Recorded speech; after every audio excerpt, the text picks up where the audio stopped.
дар дораи эълон гардидани 20 солаи омӯзиш ва рушди фанҳои табиатшиносӣ, дақиқ ва риёзӣ дар соҳаи илму маориф бо ибтикори факултати биологияи Донишгоҳи давлатии омӯзгории Тоҷикистон ба номи Садриддин Айнӣ таҳти унвони тағйирёбии иқлим ва мутобиқшавии ҳайвонот ва наботот ба муҳити зист конференсияи ҷумҳуриявии илмии назариявӣ баргузор шуд. Зимни ҳамоиш олимону коршиносон ва устодони донишгоҳ бахши зоология ва физиологияи одамону ҳайвонот, ботаника ва экология, биохимия ва физиологияи растаниҳо, генетика ва бахши методикаи таълимии фанҳои табиӣ, риёзиро таҳлилу баррасӣ карданд. Мутобиқи маълумот, олами ҳайвоноти Тоҷикистон хеле бой ва гуногунранг буда, дар ҳудуди кишвар қариб 50 намуди моҳӣ, беш аз 40 намуди ҳайвоноти хазанда, 10 000 ҳайвони бемӯҳра, 85 намуд ҳайвоноти ширхор, ки дар байни онҳо ҳайвони нодир чун гӯсфанди маркополо, хангул ва ё оҳуи хушзоти бухорӣ ғизол зиндагӣ мекунад.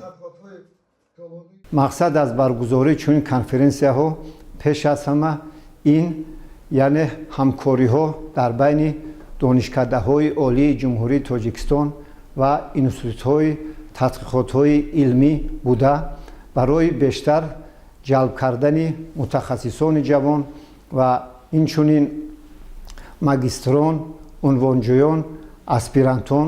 ба соҳаи илм мебошад. намояндаҳои зиёди олами ҳайвонот ва рустаниҳои Тоҷикистон ба китоби байналхалқии сурх ҳамчун навъҳои нодир ва ё аз байн рафтаи истода, ки ҳифз ва диққатҳои махсусро талаб менамояд, ворид карда шуданд. маърузаҳои иштирокчиён ҳамзамон мавзӯъҳои проблемаҳои тағйирёбӣ, антропогенӣ ва ҳифзи герпотофаунаи Тоҷикистон, биологияи намуди нестшуда истодаи камоли тоҷикон дар Тоҷикистони ҷанубӣ, баъзе натиҷаҳои омӯзиши ихтиёфаунаи ҳавзҳои обии Тоҷикистони ҷанубу ғарбиро фарогир буд. Зимни баромадҳо таъкид рафт, ки тағйирёбии иқлими сайёра ба ҳама мавҷудоти олам аз ҷумла ҳайвоноту наботот таъсири хешро мерасонад ва дар ин маврид мутобиқшавӣ ба тағйирёбии иқлими омили муҳими ҳифзи набототу ҳайвонот ба шумор меравад. ҷалби мутахассисони ҷавону таҷрибадор ба соҳаҳои мазкур муҳим арзёбӣ шуд.